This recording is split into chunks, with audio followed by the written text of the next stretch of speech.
Dit was 'n wilde week gewees vir my. Ek weet nie of enigiemand anders dit ook ervaar het nie. I know there's a lot of people in our congregation that were sick. Hierdie week wat my gesê dat nog steeds siek is en 'n klomp mense wat rondgery het met sport en baie besig. Even for me, it was quite a difficult week. Daar klomp goeders gebeur en onder andere was een van die goeders ook toe ons meeting gehad het hierdie week, toe net voor dit my sussie my en sê vir my of my ma se net in die hospitaal opgeneem. Ek sê dit is my so vreemd, wel vandag hoor wat gaan aan, hulle weet nie wat aangaan nie en dokter is besig om toetse te doen, breinscans, 'n klomp goeders, net ewe skielik is hy in die hospitaal met moeilikheid en ons weet nie wat dit is nie. En ek sit so saam met die Here en sy is prys die Here okay, maar ek sit so saam met die Here deur die week met 'n klomp mense wat met my kom chat het oor ons as kerk en wie we are, vir goeders waarvoor ons bid en vertrou voor, groot goeders, ewe skielik net in hierdie week opgekom. En ek begin bid vir hierdie situasies en spasies waarin ons as gemeente is. And it feels like the Lord is reminding me on scripture and what we see in God's scripture. Want ek bid elke keer vir situasies om te verander, of daai spesifieke ding om gechange te word. En dit is nie sleg nie, dit is goed. Maar as ek kyk na skrif, wys Here vir my weer eens, soos elke keer as Paulus bid vir die mense wat deur baie moeiliker goeders gegaan het as wat ons vandag op die stadium gaan. Ek weet nie wat die situasie is nie, maar ek weet die vroeë kerk was 'n moeilike tough spots gewees, waar hulle beste pelle familie, soos ons laasweek op die keer na gekyk het, verloor het, wat gepersecuteer word. En wat sê Paulus vir hulle? Wat bid hy vir hulle? He doesn't pray that the situation will change. He prays for what? He prays for perseverance. Om te sê, ek bid dat jy nie net die situasie verander nie, maar dat jy die krag sal kry om deur te druk en te volhard tot die einde toe. That's what he prays for. En ons moet weer druk dit in. Ek elke keer as ek bid vir mense, bid ek heeltyd vir die situasie om te verander. But he prays for their faith. To keep the faith. To hou aan om deur te druk en in te pres. En sê, Here, ons sal nog steeds vashou. Why? Because Jesus in his scripture doesn't promise us that we will have a perfect life when we accept him. Nee, dat we would have a life without pain and suffering. Dis nie wat Jesus vir ons beloof in sy skrif nie. Hy sê in sy skrif vir elkeen van ons, he says, in this life you will have suffering. Sê, jy gaan moeilike tye deurgaan in hierdie lewe. En sê, but hou goeie moed. Hoekom? Dat ek het reeds die wêreld oorwin. Because I have overcome this world. This wasn't part of our Holy Spirit series that we're going to start, but I just felt the Lord telling me that just as I was in this week during difficult times, the Lord is reminding me of praying for perseverance. Om aan te hou en te sê, hierdie wêreld kom tot einde. Prys die Here vir dit. Hierdie wêreld gaan nie vir altyd aangaan. En ons kan vas aan hom, want ons weet daar is iets wat beter is as hierdie wêreld. So I just want to encourage you with that word again. I pray for us as a community. If you're going through something difficult, I pray for perseverance in faith.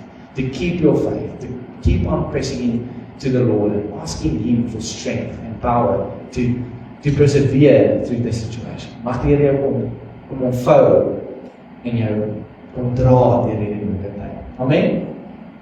Ons het lekker gebid vir my ma. As 'n span, ouderlingsspan het bymekaar gekom deur die week, lekker gebid vir haar, gesê, Here, mag U kom ingryp en kom change bring daar. En al vir sy gebid het sy haar die hospitaal. Ek weet nou weer van julle soos die sy haar daar. So sy kan nie slaap nie in die hospitaal, so sy die hele aand wakker, lê net daar en wag net, en sy hoop net die dokter kom om vir te sê, sy kan huis toe gaan môre. So ons gesin bid ook vir haar en die ouderlingsspan het ook gebid. En die volgende dag, toe sê die dokter vir haar, doen al die scans, probeer uitfigure wat aangaan. Hulle weet nog steeds wat fout nie, maar hulle het gesê, jy is fine, jy kan 100% huis toe gaan. En vandag sê weer 100% baie beter. Vertel van alweer al die stories en al die preke wat sy gekyk het, sy laat wat om baie preke te kyk, so sy het groot gaan te weet, ek sy is okay. Sy is reg. Prys die Here vir dit. Amen. So we're starting this series on the Holy Spirit. Today is Pentecost Sunday, right? Pentecost. Pinkster in Afrikaans. En ek wil hierdie tyd vat, ons gaan 'n paar weke spandeer om 'n bietjie te fokus op die Heilige Gees, die persoon van die Gees, the person of the Spirit, focusing on Him for the following weeks. En ek wil begin deur te kyk na aan die heel begin, in Genesis 1 vers 2, we see that the Holy Spirit introduces Himself into Scripture. Ons sien Genesis 1 vers 2 sê, the earth was without form and void, and darkness was over the face of the deep, and the Spirit of God was hovering over the face of the water. In the second verse of the Bible, we already see God introduce Himself, the Holy Spirit. We see in this verse, just as Herman said, ek weet nie of hy my notas gekyk het, miskien moet ek my laptop hier voor ons nie. Maar net soos hy gesê het, sien ons in hierdie gedeelte, the earth was void, daar was chaos gewees op die aarde. En dan sien jy die Spirit hover oor hierdie chaos. And then the Spirit brings chaos into order. In the same way, I believe that's what the Lord wants to do for us. He wants to use, the Spirit wants to bring that chaos within our lives back into order, back into what God designed it to be. As Jesus said, en ons praat oor Heilige Gees, baie keer raak ons baie nervous. Veral ons in ons kultuur. Party ander ouens in die Filippyne lyk anderste, of aan ander dele van die wêreld. Maar vir ons in ons kultuur, as ons 'n reeks doen met die Heilige Gees, baie ons bly bietjie weg.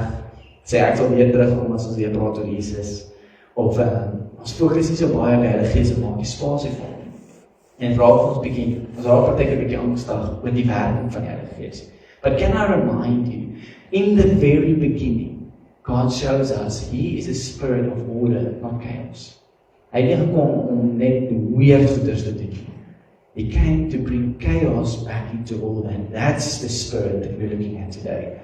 In this verse, in Genesis 1 verse 2, we see the word that they used to introduce God, or introduce the Spirit, is the word ruach, which means wind, breath, or spirit. That's the word that God uses to introduce the Spirit, is ruach. Wat beteken asem.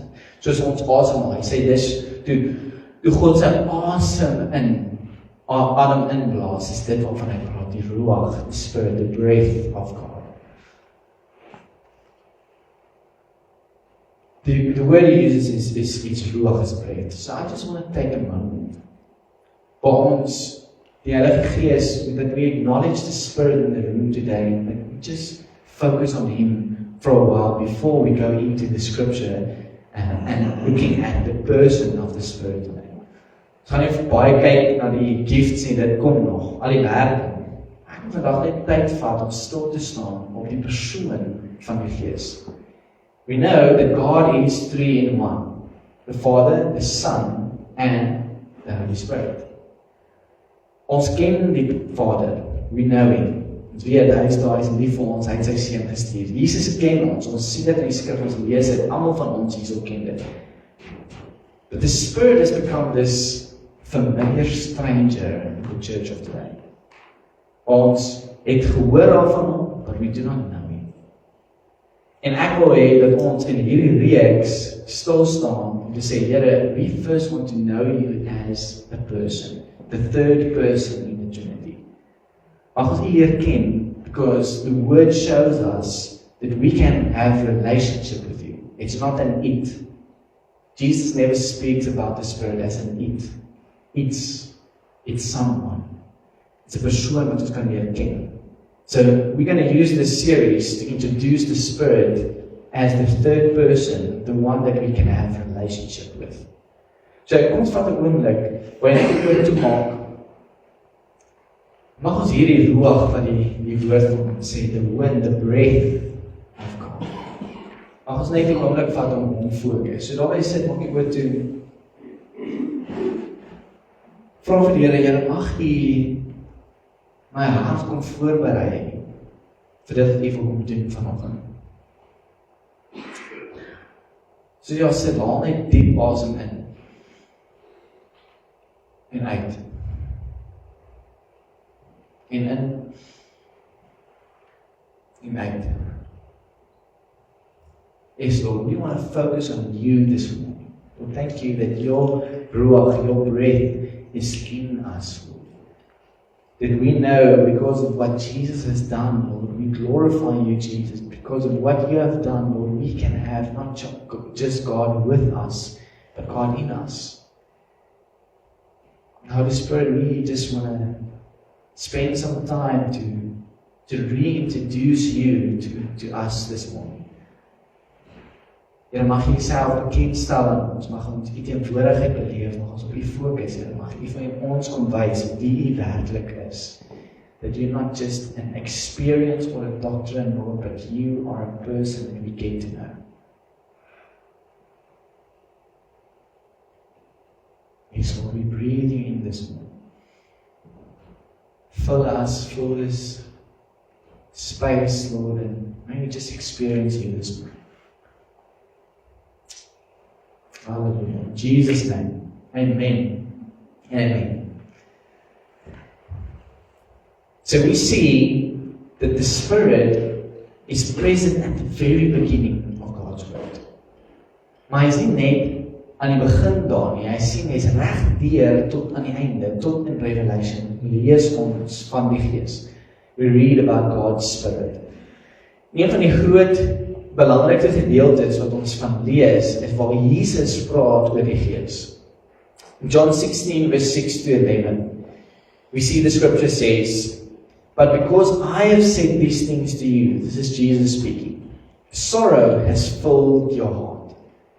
Nevertheless, I tell you the truth, it is for your advantage that I go away. For if I do not go away, the Helper will not come to you." In die gedeelte is Jesus by 'n plek waar hy sê vir sy disippels, "I'm going away, ek gaan weggaan. Maar moenie worry nie, ek kan sien julle is hartseer." Hy kan hulle gesigte gelees het en gesien het, ag, hulle is so hartseer. Toe Jesus sê, "Maar ek gaan julle verlaat, ek gaan nie meer saam met julle wees nie." En hy sê, "Maar moenie worry nie, moenie hartseer wees nie, because it's for your advantage that I'm going away. For if I do not go away, the Helper will not come to you. But if I go, I will send Him to you. And when He comes, He will convict the world concerning sin and the righteousness and judgment.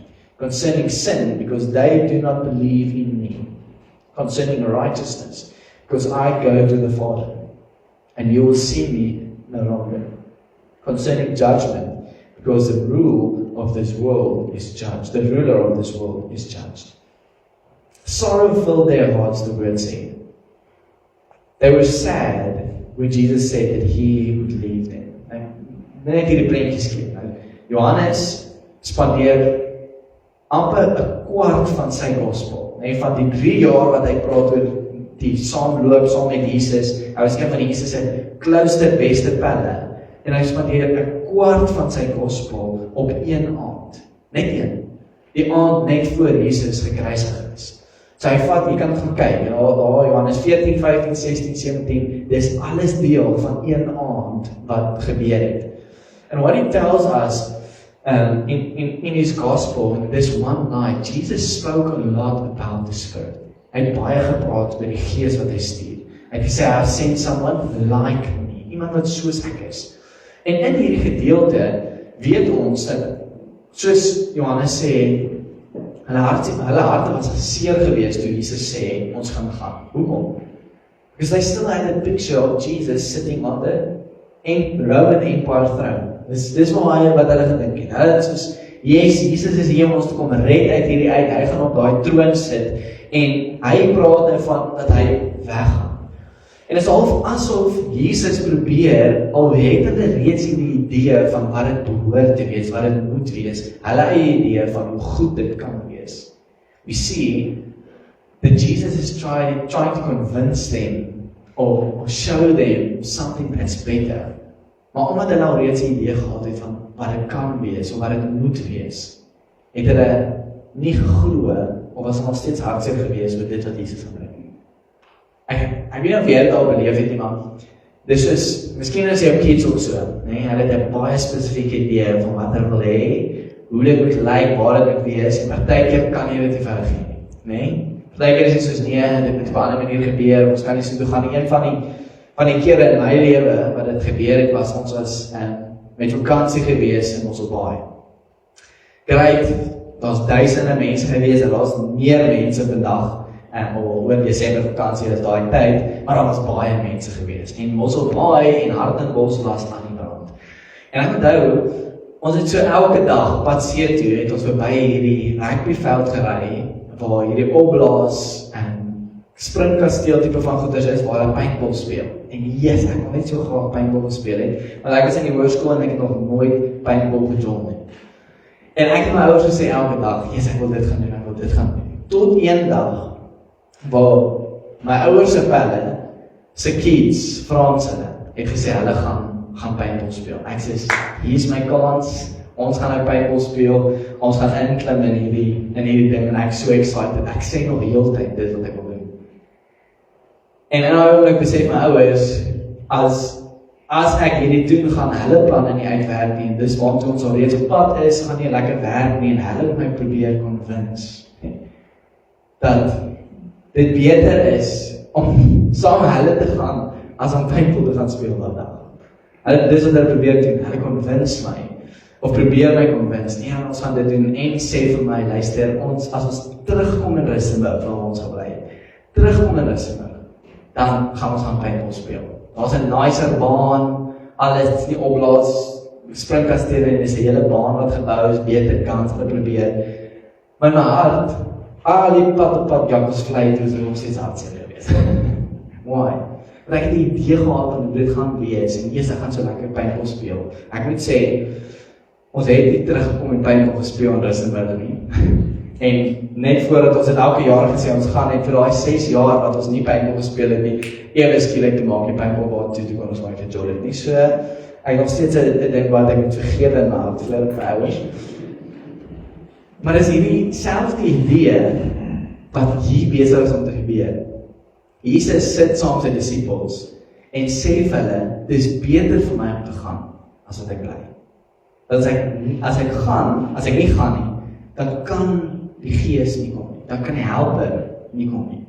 Sy probeer vir hulle verduidelik, dis beter, en in hulle harte was nog steeds hartseer. Why?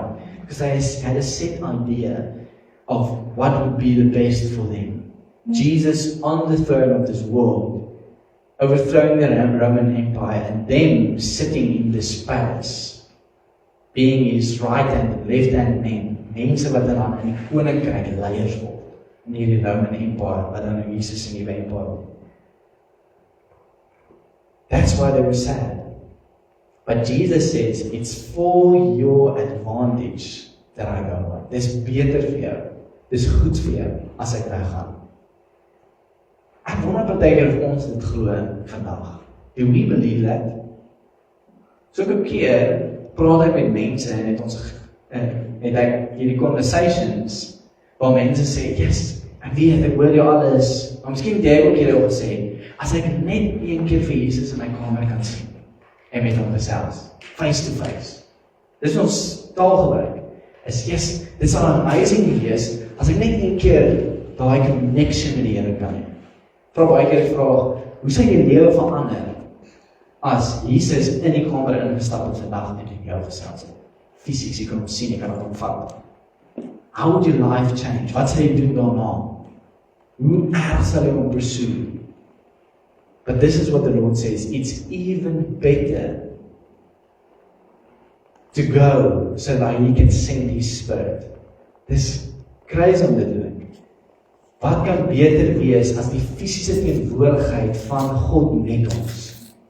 Jesus says, the presence of God in us. He says, the presence of God in us surpasses the presence with us. Hy sê, ek wil nie net saam met jou wees nie, ek wil in jou wees. Ek wil deel hê van wie jy is, waar ook jy gaan, elke dag. That's why Jesus says, it's better for me to go than for me to stay. Crazy. The word that Jesus used in this statement, die Heilige Gees, die helper, is parakletos. That's the word, the Greek word that they used. Wat beteken, the one that comes alongside us. Dis wat dit beteken. Sê die een wat ons omvou, maar langs ons inkom, om ons te help, waar ook ons gaan, elke dag. Dit is hoe Jesus die Gees verduidelik. The one that comes alongside us, die een wat langs ons intree, om ons te help elke dag, waar ook ons gaan. Die een wat saam met ons is, maak nie saak of jy slaap, wakker is, besig is om iewers heen te gaan, besig is om te praise and worship in die kerk, of by die werk is, die een wat heeltyd met ons is, alongside. Dis wat die Here sê, dis beter vir my om te gaan, want ek stuur vir jou iemand, wat langs jou inkom, en elke dag saam met jou is. As Jesus gebly het, was hy met van ons partykeer gewees. Maar hy sê, as ek gaan, kan ek my Gees stuur, sodat ek heeltyd met jou is. Nie net die Gees in my nie, maar die fisiese teenwoordigheid van God met my, by my, in my, wat Jesus insluit in daai sin. When we look at this word, in John 16, we see that Jesus says, the helper will not come to you, and said, but if I go, I will send him to you. And he comes when he comes, he will convict the world concerning sin, righteousness, and judgment. Is dit nie mooi nie, hoe Jesus dit kom verduidelik? He says, I will send him, and he will convict you. And he will convict you of sin, righteousness, and judgment. Die woord wat Jesus gebruik is hier. Ons praat baie keer van the Holy Spirit, dat in ons gedagtes 'n klomp kere om meer maak as iets wat ons kry. Of iets wat ons ken, 'n doctrine, of experience, saam wat jou kerk geskiedenis is. 'n Experience wat kom in kamer, of wat ons bekam, partykeer, daai een Saterdag aand, laat die ligte af, daai tipe van ding, op daai kampe, dis die experience. But Jesus introduced him as a person, die derde persoon wat ons kan leer ken. Ek wil jou herinner, you cannot have a relationship with a doctrine. You cannot have a relationship with an experience. That's why Jesus came in, to say you can have a relationship with the Spirit, because He's the third person in the Trinity. En net soos die disciples op hierdie stadium of hierdie plek hartseer was in hulle harte en nie noodwendig vasgehou het en geglo het aan dit wat Jesus wat hulle probeer verduidelik het nie. So kom ons ook in ons lewe vandag baie keer op dieselfde plek, waar ons harte nie noodwendig opgewonde raak of opgewonde is oor dit wat die Here vir ons kom sê het in hierdie gedeelte nie. When we look at the Holy Spirit today, the church today, I see three different things. I see the Holy Spirit today is unknown, is feared, and is divisive. Let me explain this. So the first thing that I see in the church today is that God is unknown. Baie van ons in ons lewens vandag as Christene, kyk na ons lewe, en dan vra ons baie keer die vraag, ek weet nie of jy dit al gevra het nie, maar vra baie die vraag, as ek kyk na my lewe vandat ek tot bekering gekom het tot nou, en ek kyk na alles wat gebeur het en hoe dit verander het, vra baie keer die vraag, is dit al? Partykeer voel dit half underwhelming, as ek kyk na, dis die volheid van die gospel, dit wat die Here kom bring het om ons lewens te verander, en ek kyk na my lewe, hoe ek nog steeds in die grind is elke dag, by werk uit te kom, steeds sukkel, moeilike omstandighede het, nie vol voel nie die Here se stem hoor nie, en dan kyk ek en sê, wow, the gospel promise, is this it? Because it feels a little bit underwhelming. Billy Graham, one of the greatest evangelists and preachers that ever lived, said, everywhere I go, I find that God's people lack something. They are hungry for something. Their Christian experience is not all that they had expected. And they often have reoccurring defeat in their lives. Christians today are hungry for spiritual fulfillment. The desperate need of the nation today is that man and woman who profess Jesus be filled with the Holy Spirit. Dis wat Billy Graham sê. Billy Graham het duisende mense, kerke en mense gesien en tot bekering gelei. He saw all the different denominations. Daar's meer as 2000 verskillende denominasies vandag. En hy sê hy het baie van hierdie kerke en denominasies gesien. Those who fokus op skrif en diep in skrif ingegaan en die ander wat vol van experiences en net die experience of the Holy Spirit soek. En dan sien ons Billy Graham sê hierdie wanneer hy kyk na die kerk waarin hy geleef het. Die kerk van daai tyd, die kerk van vandag. Sê hy, soek Jesus. Dis ons, heel van ons. Kerk van vandag is the greatest need we have is to be filled with the Holy Spirit. A.W. Tozer, ook 'n baie goeie teoloog. As jy van sy boek kan lees, dis regtig baie goed geskryf. Sê, if the Holy Spirit was withdrawn from the church today, 95% of what we do would go on and no one would notice the difference. But, he said, if the Holy Spirit has been withdrawn from the New Testament church, 95% of what they did would stop and everybody would know the difference. Amazing is dit wat hy sê, dit is so waar. As die Heilige Gees vandag weggevat word uit kerke, so 95% van alles wat ons doen, nog steeds aangaan. So aangaan soos normaal en meeste mense sal nie eens weet het, dat die Heilige Gees weg is uit kerk het. Maar as ons kyk na die vroeë kerk, en hoe die eerste kerk geopenheid het, sê hy, as die Gees weggevat word van hulle af, so 95% van alles wat hulle gedoen het, dadelik stop, Nederland. En hy sê, almal sal weet het, wat die verskil is. We need to become and look back at the early church and say, Lord, how can we still pursue you just as the early church did? Een van die coolste en gunsteling gedeeltes wat ek lees in die boek Handelinge en Acts, praat oor Paulus wat die eerste keer by Efes aankom, nee? The church in Ephesus. Die eerste keer wat hy daar aankom en begin praat met hulle, dit is my amazing crazy om te sien wat die eerste vraag is wat hy vir hulle vra. Hy sê, while Apollos, this is in Acts 19, say, while Apollos was in Corinth, Paul took the road through the interior and arrived in Ephesus. There he found some disciples and asked them. Die eerste vraag. Dink as jy by 'n nuwe kerk aankom, kerk is geplant, gestig, alles, jy is Paulus, jy daag op, wat is die eerste vraag gewees het? Hoeveel mense het julle? Hoe baie het julle gegroei die afgelope ruk? Het julle al 'n worship band? Dis my gedagtes op, wat ek sou vra. Wat vra Paulus hier? He says, did you receive the Holy Spirit when you believed? Dis die eerste vraag wat hy vra vir die kerk. Did you receive the Holy Spirit when you believed? Dis amazing hierdie vraag wat hy vra en sê, dis die belangrikheid wat Paulus sien van kerk, sê, you need the Spirit, the Holy Spirit. En jy orde, dis die eerste vraag, dis die rede hoekom die eerste vraag vra. They answered, no, we have not even heard that there is a Holy Spirit. So Paul asked them, then, what baptism did you receive? John's baptism, they replied. Hierdie is skrifgedeelte in God se woord, waar hy praat oor, what baptism did you receive? Hy praat nie oor klein doop en groot doop.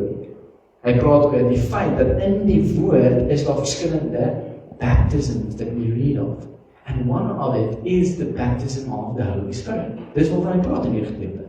Hy sê, ja, okay, jy is gedoop soos Johannes met water, die water doop. But he asked them, have you been baptized by the Holy Spirit? En hulle sê nee, en dan kan ons die skrifgedeelte gaan ons later verder ingaan in dit. Maar is dit nie amazing nie? Dat in God se woord, Paulus die eerste keer vra, die eerste vraag is, het jy die Gees ontvang? En hulle sê, ons eerst geweer al is nie, sê, okay, maar wat se baptism het jy dan receive? Want jy het gesê, jy is gedoop. En ek gedog, doop, volgens Paulus 'n pakkie, sluit die Heilige Gees in. Moet dit nie vir ons ook nie? Is dit nie ook iets wat vir ons belangrik is? We see again that we know the Father, we know the Son, Jesus, but the Spirit, again, is this familiar stranger. Many of us as Christians want to live a supernatural life with natural strength. Ons sal hierdie Here kom gee vir ons weet nie hoe om hierdie te doen nie, Here kom verander goeders in ons lewens, op die plaas, by die werk, by ons huise. Daar's goeders wat ons U voor vertrou, ons sal in ons eie krag doen. We'll try to do it on our own strength, but the Lord says, ek kom om vir jou krag te gee, sodat jy hierdie werk kan doen. Dis beter vir my om te gaan, sodat jy die krag van God, the same Spirit that rose Jesus from the dead within you, sodat jy alles kan gaan doen wat ek jou gevra het. Second thing that I see in the church today is the Holy Spirit is fear. Ons is bang vir hom. I believe this is the biggest reason why the Spirit doesn't work in the church as He used to. Net soos in die Ou Testament en die Nuwe Testament gewerk het, glo ek die rede hoekom hy nie meer so werk nie, is ons is bang vir hom. We fear the working of the Spirit. If we read Acts 1 verse 1, we see Lucas, die Gospel of Luke geskryf, hy skryf die book of Acts, Handelinge, wat gaan oor all the acts of Jesus through His Spirit in the New Testament church. Dis waaroor dit gaan. It says, in the first book of Theophilus, I've dealt with all that Jesus began to do and teach. First we see, he says, all that Jesus began, not finished, began. Wat hy begin het, is die werking wat Jesus begin het, maar aanhou in die book of Acts. Dis wat Lucas probeer verduidelik. Die werking van Jesus, dit wat Jesus kom doen het, hou aan deur die Gees. But then he also says, began to do and teach. Kyk die volgorde van daai sin. He says, began to do and then teach. Dis Jesus se manier van goeders doen. Hy het eers gedoen en dan daarna gepreek daaroor. Ons as kerk moet dit so hê. Ons sê nee. Verduidelik vir my alles. Ek wil eers alles weet. Sit dit neer op skrif, dan kan ek dit lees, ek kan dit bestudeer, ek kan weet dit gaan, en dan kan jy dit. Here, ons sal eers alles weet van die Gees, en dan mag jy werk.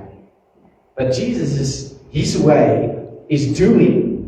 Hy het 'n klomp, jy kan dit gaan lees in sy skrif, 'n klomp keer goeders weird gedoen, groot goeders, amazing stuff, elke keer het mense radically tot bekering gekom, of gesond geword, of bevry van 'n klomp verskillende goeders. Dit het eers gedoen, en daarna het hy verduidelik wat hy het gedoen.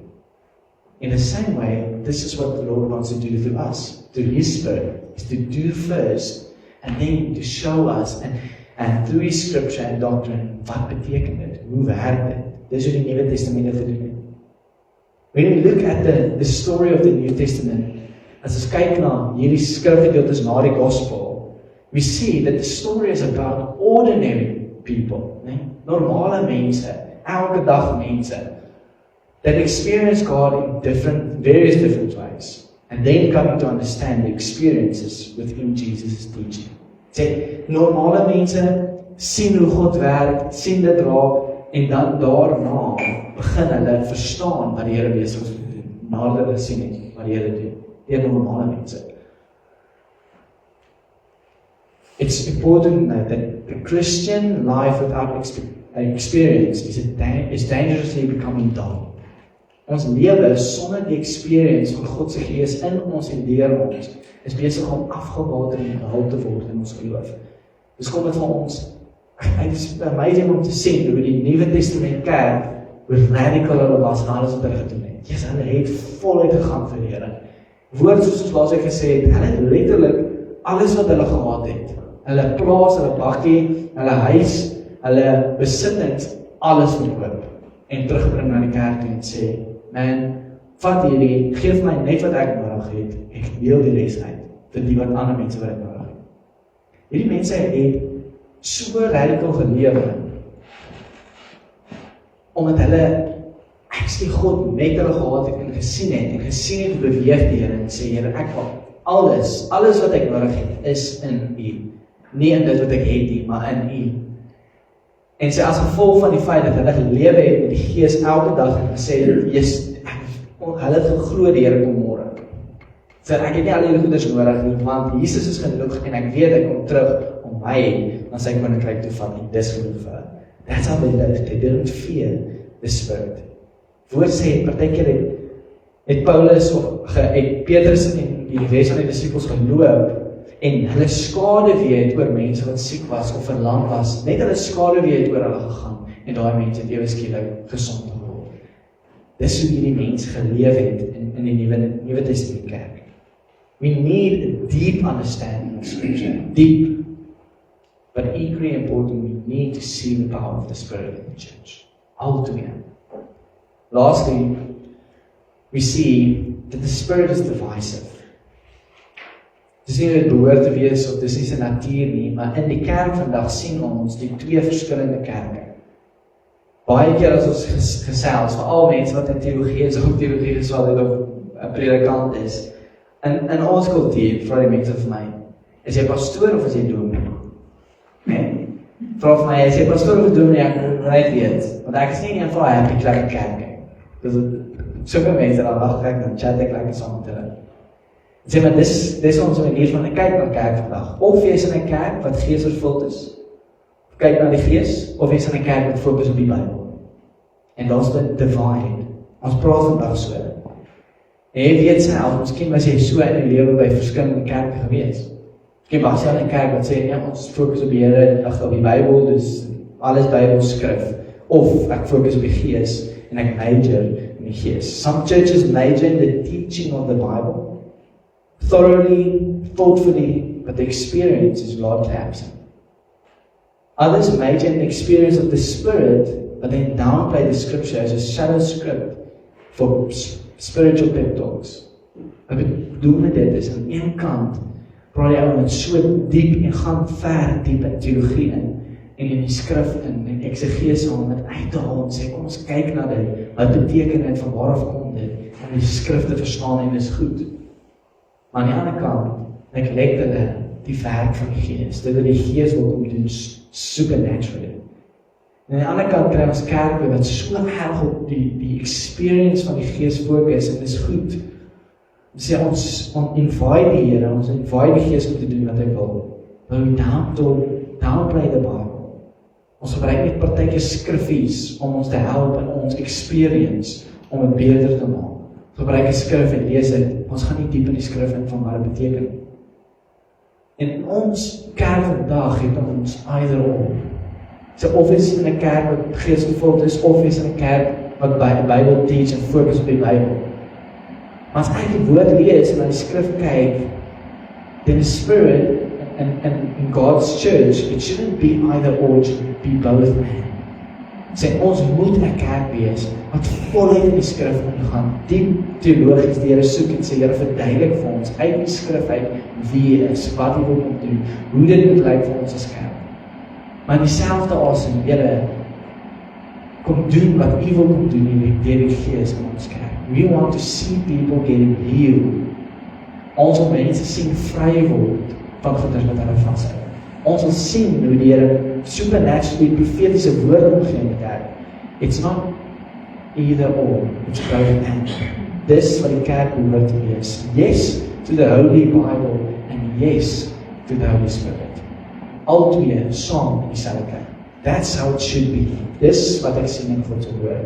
Wanneer ek kyk en ek sien in my eie experience van kerk, hoe baie keer mense radically kom, hoe baie keer mense kon verander word gradually deur Bybelstudie, tyd spandeer in die woord, meer soos Jesus word, that spiritual formation. Hoe die vrug van dit verandering is, en die vrug wat van daar af kom, lyk vir my baie soos die vrug wat kom van iemand wat die experience gehad het met die Heilige Gees in 'n oomblik en vrygeword het en genees is en verander word. The fruit looks the same to me. Wat beteken, het voel vir my op Here sê, al twee van daai behoort in dieselfde kerk te wees. Een waar die Here jou kom verander deur diep tyd saam met hom in sy woord, hoe daai dinge kom shape, maar ook hoe die Gees inkom en die Gees kom verander van binne af buite toe. Dis dieselfde vrug en behoort in dieselfde kerk te wees.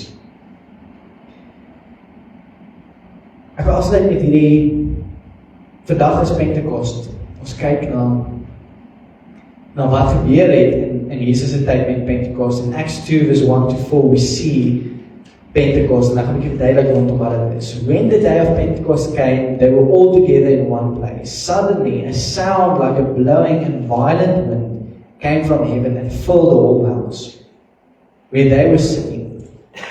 They saw what seemed to be tongues of fire that separated and came to rest on each person. All of them were filled with the Holy Spirit and began to speak in other tongues as the Spirit enabled them. Nou, ons vier vandag Pentekost, die Pinkster, en as ons kyk na Pentekost in die Ou Testament, in die Bybelse tyd, we see that Pentecost was a Jewish festival that they celebrated. Again, ons het baie lekker gepraat oor verskillende festivals en Paasfees en waarop dit kom en 'n klomp verskillende goedes, maar net so is Pentecost wat hulle genoem het Shavuot in die Bybelse tyd, en die Hebreëse woord vir dit was dit gewees. Het sê, daar's twee verskillende goedes wat hulle gecelebreer het op hierdie dag. Nou, die prentjie is, daar het 'n klomp Jode van reg oor die wêreld, van verskillende plekke af gekom Jerusalem toe, om hierdie Day of Pentecost te kom vier.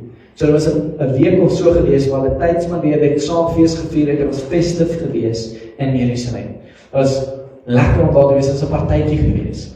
En wat hierdie festival beteken het, was twee verskillende goeders gewees. Eerstens, dit was die tweede First Fruits Day gewees. So, ons kry een First Fruits in die begin, naby Paasfees, waar hulle die First Fruits of barley, die barley wat ons groei, so hulle die eerste koes na leer neem. Maar dan later, net soos ons weet as boere, is daar verskillende tye waar ons verskillende goeders oes, en dan sê die woord vir ons in Leviticus, dat 7 weke daarna, moes hulle die tweede First Fruits tye gehad het, waar hulle die wheat, die graan, aan God geoffer het, die First Fruits van the wheat.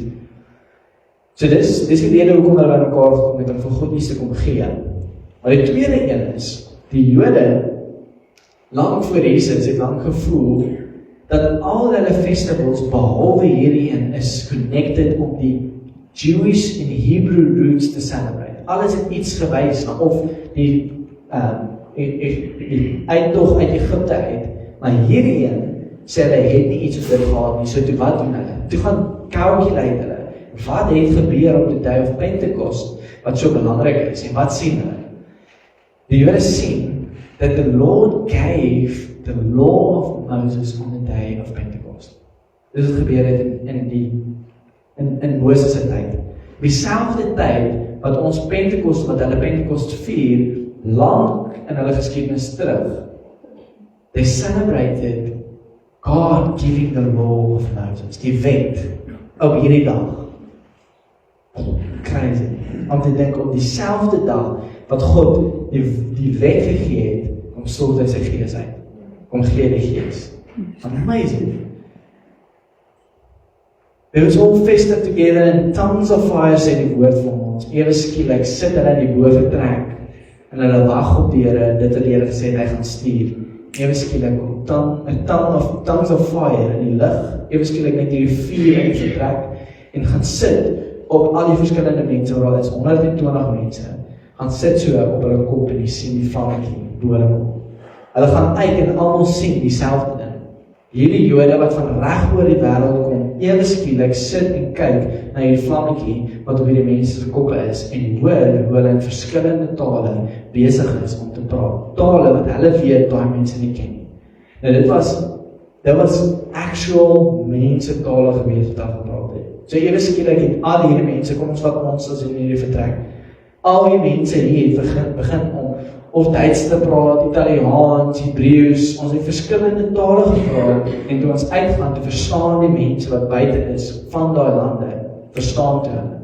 En hulle dog toe, dis so weer, die mense is aan die brand, en hulle hoor die gospel in hulle eie taal. En dan staan Paulus op daarna, en ons gaan verder kyk in dit. Maar ek wil net eers weer teruggaan met hoe dit moes gewees het om na atmosfeer te wees. Hoe dit moes wees vir die Jode. Ons kyk na Exodus 20 vers 16 tot 19. The day when the Lord gave the law of Moses, this is what happened. On the morning of the third day, there was thunder and lightning, with a thick cloud over the mountain, a very loud trumpet blast. Everyone in the camp trembled. Then Moses led the people out of the camp to meet with God, and they stood at the foot of the mountain. Mount Sinai was covered with smoke, because the Lord descended on it and descended on it in fire. The smoke billowed up from it like smoke from a furnace, and the whole mountain trembled violently. As the sound of the trumpet grew louder and louder, Moses spoke, and the voice of God answered him. So, hulle sit in Israel, en die rede hoekom hulle daar is om te herdenk wat gebeur het op daai dag. En hulle moes gedink het aan alles wat gebeur het, mekaar vertel het van die stories, van hoe God op die berg gekom het in vuur, en hoe hy met sy mense gepraat het. As jy gaan kyk na die geskiedkundige experience van wat die Here glo daar gebeur het, sê dat die woord God het gekom op die berg soos vuur, uitgevloei na die mense toe, op hulle gaan sit en weer teruggegaan berg toe. Dis wat die Here geglo het gebeur op daai dag. En hulle onthou hierdie, hoe God gekom het in vuur, hulle onthou die 4 pilaar wat God gehad het, om die teenwoordigheid van God met hulle te wys vir die Jode in Egypte, in die woestyn na Egypte. Hulle onthou al hierdie goeders. And then the Lord comes in fire. Weer, op dieselfde manier, op dieselfde dag, kom hy in die vertrek in, en hy gaan sit op die mense, like tongues of fire. En hulle is soos, wow, wat gebeur hier? En dan verduidelik Petrus vir hulle. Dink jy, alles wat gebeur het al, sien jy die boek in Joel, wat verduidelik wat gaan gebeur, wanneer die God sy gees uitstort, dis wat nou gebeur het. This is the time that the Lord sent His Spirit, the person of the Spirit, to be with us. Dis so half die openbaring van God se gees met ons, by ons. Dis Jesus se geboorte in die krib. Daar ons celebrate, ons sien dit is amazing, God met ons, boom. Jesus gaan terug en hy stuur sy gees. Hierdie is hoe die gees inkom in ons lewens in elke dag. Hoe amazing is dit dat God op dieselfde manier wat daar gebeur het by die mountain vir ons sy gees stuur en dan ons gaan vol met sy gees. Ezekiel 11 verse 17 to 20 says, Therefore say, Thus says the Lord, I will gather you from the people and assemble you out of the countries where we have been scattered. Almal wat ver weg was, bring hy nader. Die Jode wat geskatter was in die res van die wêreld, kom by mekaar. En sê, and I will give you the land of Israel. And when they come there, they will remove from it all the detestable things and all its abomination. I will give them one heart and a new spirit I will put within them. This is what the Lord says, verse 19. I will remove the heart of stone from the flesh and give them a heart of flesh. And they may walk in my statutes and keep my rules and obey them. They shall be my people and I will be their God. Dis in Ezekiel 11, verse 17 to 20. Wat God sê, hy stuur sy gees. Hy bring almal by mekaar en hy stuur sy gees, en sy gees in ons kan wees. Hy sê, hy sal sy law, he'll write his law on our minds and in our hearts. Dis wat die gees kom doen net vir ons. God sent his Spirit so that his Spirit can be with us and in us. Dit is al baie goed wat ek wel gesê het oor die gedeelte, oor God se gees. En in die weke wat kom, veral deel van die reeks van ons weeklikse Bybelstudie video uitstuur, om 'n bietjie in diepte in te gaan met wat God sê oor sy gees. The person of the Spirit. So in die week gaan ons uitsê op al die groepe ons 'n video opneem op YouTube sit, sodat ons weer in diepte kan kyk na dit. Vanaf wat ek weer that God's Spirit is not an it or experience. It's not a doctrine that we just learn about. It's not an experience that we have in church. It's a person that we get to know. Ek bid dat ons, net soos God se gees uitgestort is, dat ons vir die Here vra, en soos Paulus wat die kerk in Efese vra, have you received the Spirit? Dat die Here sê, Here, we are open to receive your Spirit. Here, mag die Gees kom in ons harte kom woon. Here, mag ons sien hoe U werk deur ons en in ons. Kom ons vat dit 'n oomblik en maak ons oor toe. Ek vra my hande uit te strek as jy vir die Here vra vandag. Here, ek wil U Gees leer ken. Heilige Gees, I want to know You. Ek jou vra my hande uit te strek en oop te maak. Asof jy iets ontvang. Yes, Lord, we want to come to You in this moment. Lord, and we want to start off by saying, thank You, Lord, that You sent Your Spirit so that we never be alone. Thank You that You gave us Your Spirit so that we would have You with us and in us. Lord, we ask, Lord, that You would give Your Spirit to us again today.